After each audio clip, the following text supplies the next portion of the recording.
अब महादेव तो महादेव है। जो आदमी एक चोर को कुबेर बना सकता है, वो किसी की कन्या का हाथ मांगने जाएगा, अच्छा लगेगा? लेकिन चलो, होने वाली पत्नी की बात थी तो उन्होंने काटी नहीं, हाँ कर दिया। और अगर आप लोग अपनी बीवी की बात नहीं काट पा रहे हैं ना, तो दिक्कत वाली बात नहीं है, लाइटली लीजिए, क्योंकि जब महादेव अपनी पत्नी की बात नहीं काटते तो हम लोग तो फिर हर हर महादेव। मित्रों, महादेव की माया को समझना ना हर किसी के बस की बात है नहीं। महादेव ने अपनी माया के चक्कर में कई बार देवताओं को फंसाया, और ऐसा ही एक किस्सा आज आपको सुनाने जा रहा हूं, जिसमें महादेव सप्तऋषियों को एक चक्कर में डाल देते हैं। ये कहानी शिव पुराण की रुद्र संहिता के तृतीय खंड से है, यानी कि पार्वती खंड से। तो चलिए शुरू करते हैं, लेकिन उससे पहले वीडियो को लाइक कर लीजिएगा, चैनल को सब्सक्राइब कर लीजिएगा, जिससे कि हमारा भी मोटिवेशन बना रहे और आपको आध्यात्म और सनातन से जोड़ने का हमारा उद्देश्य पूरा होता रहे।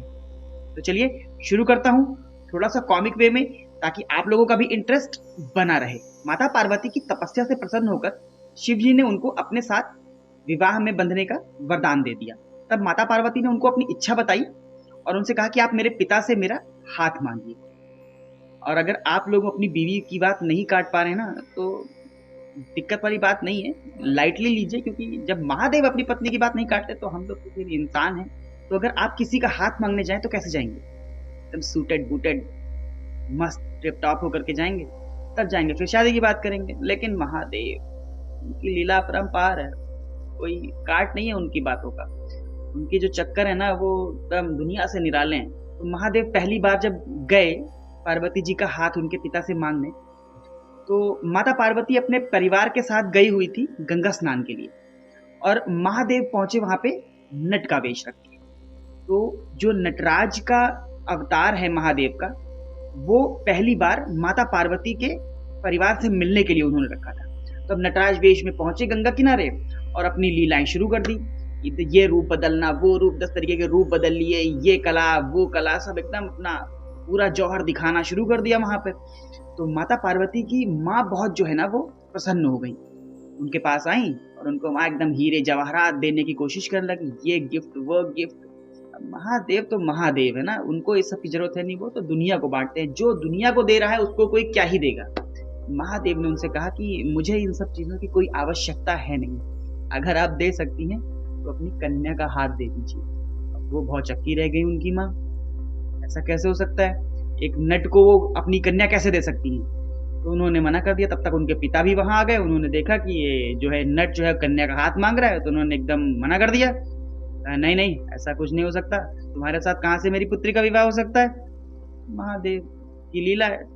चलो, वहां से बात समाप्त हो गई। पार्वती जी समझ गई थी कि ये कौन है। फिर उसके बाद एक ये इंसिडेंट हुआ। उसके बाद सेकेंड टाइम महादेव गए उनके घर ब्राह्मण का वेश करके। अब आप जाएंगे या मैं जाऊंगा या कोई भी नॉर्मल आदमी जाएगा ना कन्या का हाथ मांगने, तो एकदम सूटेड बूटेड होकर के जाएगा, और फिर दूसरी चीज अपने बारे में बात करेगा तो एकदम बताने लगेगा कि मेरा ये बिजनेस है या जॉब है, तो मेरी इतनी लंबी चौड़ी जॉब है, इतने नौकर हैं, ये मेरा एम्पायर खड़ा हुआ है, इतने पैसे मैं कमा लेता हूँ। लेकिन महादेव तो महादेव है ना। तो उन्होंने क्या किया कि ब्राह्मण का वेश रखा और उनके महल में पहुंच गए। पहुंचने के बाद आदर सत्कार, क्योंकि ब्राह्मण आए थे तो ब्राह्मण का तो सत्कार सभी लोग करते थे, तो उन्होंने ब्राह्मण जी का सत्कार किया, उनको बैठाया, खिलाया पिलाया, दान दक्षिणा देने की कोशिश करी, वो उन्होंने ली नहीं, उल्टा अब अपने बारे में बात करने की बात आई तो वो तो महादेव, तो ये उन्होंने प्रकट नहीं किया कि महादेव है, और चुपचाप वहां पर बैठ करके शिव जी की, यानी कि अपने ही बारे में बुराइयां शुरू कर दी। महादेव से आप अपनी कन्या का विवाह करने जा रहे हैं, और महादेव तो ऐसे हैं, महादेव वैसे हैं, उनका कोई कुल नहीं है, वो कपड़े नहीं पहनते हैं, उनके पास रहने के लिए घर नहीं है, आपकी पुत्री इतनी सुंदर है और आप स्वयं हिमालय राज हैं, तो आपकी कन्या का तो विवाह किसी भी राजा महाराजा के पुत्र से हो सकता है, और आप महादेव से कहाँ बहुत बुराई कर दी अपने खुद के बारे में। ये महादेव ही कर सकते हैं भैया, हमारे आपके बस की बात नहीं, किसी भी नॉर्मल आदमी के बस की बात नहीं। अब भाई यहाँ से बात फिर बिगड़ गई। जब ब्राह्मण देवता उनके घर से निकले, यानी कि शिव जी उनके घर से निकले वापस आने के लिए, तब इसके बाद जो है उनकी माता को एकदम लगने लगा कि यार ये कैसे हो सकता है, कि अब जब इतनी बुराई कर दी तो उनका मन जो है वो विचलित हो गया। तो ये भी सब महादेव की माया के कारण ही हो रहा है, महादेव की माया के कारण ही उनका मन विचलित हो गया। और वो चुपचाप गई, अपना जेवर एवर उतार करके आभूषण त्याग दिए और चली गई कोप भवन में। कोप भवन में जाकर के एकदम जिद ठान ली कि भैया शिव जी से तो अपनी पुत्री का विवाह नहीं करना है। उनको देखा उनके पति हिमालय ने तो भैया वो भी, उनका भी मन एकदम विचलित हो गया।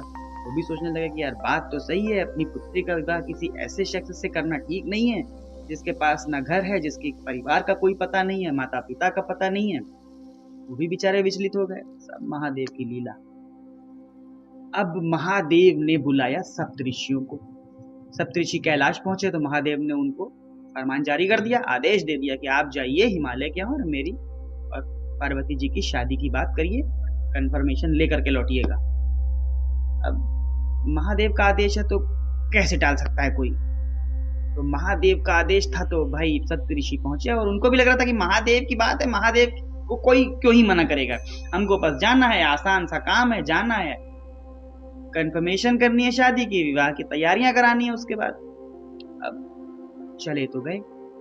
जब वहां पहुंचे तो हिमालय ने देखा सप्तऋषि आए, बहुत आदर सत्कार हुआ, बहुत खुश हुए, एकदम 56 भोग की लाइन लग गई, एकदम बेहतरीन तरीके से सारा इंतजाम सब कुछ हुआ। अब आई मेन मुद्दे की बात। तब उन्होंने कहा हिमालय से कि आपकी पुत्री ने वरदान में शिव जी को पति रूप में मांगा है और शिव जी ने उनको वरदान दे दिया है, तो अब आप शिव जी की और पार्वती माँ की शादी का तैयारी शुरू करिए। सप्तऋषियों की बात सुनकर के हिमालय का दिमाग चकरा गया। वो तो मूड बना लिए थे कि शादी नहीं करनी है, अब सप्तऋषियां हैं तो उनको मना कैसे किया जाए। तो उन्होंने कहा देखिए शादी तो मैं कर देता, लेकिन अब मेरी पत्नी का जो है मन शादी करने का है नहीं। और ब्राह्मण देवता आए थे और उन्होंने शिव जी के बारे में ऐसी ऐसी बातें कही हैं, इतना इतना मुझे बताया है, तो ऐसे किसी व्यक्ति से अपनी पुत्री की शादी कोई नहीं करेगा जिसका कुल का पता नहीं हो, जिसके पास घर नहीं हो, रहने के लिए कोई निवास स्थान नहीं है प्रॉपर। अब सप्तऋषि एक दूसरे का मुंह देखने लगे, सातों आदमी, यार ये कहाँ फंस गए, क्योंकि शिव जी तो आए थे और इसी तरह बता के चले गए हैं और हम लोगों को वापस भेज दिया है। अब ये जो है कह रहे हैं कि जो है शादी नहीं करेंगे और शिव जी का काम है वो करके जाना है पूरा, नहीं तो शिव जी का प्रकोप कौन झेलेगा। सप्तऋषि बेचारे फंस गए, अब एक दूसरे का मुंह देखने लगे, बताओ हमको यहाँ भेज दिया और खुद आकर के उल्टी सीधी बात करके चले गए हैं। तो बेचारे फंस तो गए ही, या कह सकता है। अब उनको काम भी पूरा करके जाना था, तो बहुत मनाने की कोशिश की लेकिन अब हिमालय माने नहीं। बहुत मनाया, बहुत समझाने की कोशिश करी, लेकिन उनको समझ में आया ही नहीं। किसी तरीके से वो मानने को तैयार ही नहीं हुए कि शादी करनी है। अब चलो भाई कोई बात नहीं। अब उन्होंने अपना आखिरी दांव खेला। उन्होंने कहा देखो भाई शादी तो तुमको करनी पड़ेगी, तुम नहीं करोगे तो जैसे सती माँ के पिता दक्ष का हाल हुआ था, उन्होंने शिव जी का अपमान कर दिया था, कि सती माँ ने देह त्याग कर दिया, उसके बाद उनका पूरे राज्य का विध्वंस हो गया शिव जी के प्रकोप के कारण। और अब तुम शादी नहीं करोगे तो शिव जी ने वरदान दे ही दिया है, शादी तो वो करेंगे चाहे बलपूर्वक करनी पड़े। फिर उसके बाद आपके राज्य का और आपका क्या होगा, ये स्थिति आप बेहतर समझने की कोशिश करिए। भाई उनको इसी तरीके से मनाना था ही। फिर उन्होंने एक दो स्टोरीज और सुनाई महादेव के प्रकोप की और उनको ये बताया कि 2 बार शिव जी आपके सामने स्वयं आए थे और आप उनको पहचान नहीं पाए और आपने उनको शादी के लिए मना कर दिया। एक बार जब नटराज का वेश रख करके आए थे, दूसरी बार जो ब्राह्मण देवता आए थे वो स्वयं शिव जी थे और आपके पहचानने में बहुत बड़ी भूल हो गई। तब उनका भ्रम जाल टूटा जो शिव जी ने बनाया था। फिर उन्होंने और उनकी पत्नी ने क्षमा मांगी और शादी के लिए हाँ करी। तो उम्मीद करता हूँ दोस्तों आपको ये कथा पसंद आई होगी। शिव पुराण की रुद्र संहिता के 3 खंड में मिलती है। जल्दी मिलूंगा एक नई कथा के साथ। सनातन और आध्यात्म से जुड़े रहिए। हर हर महादेव।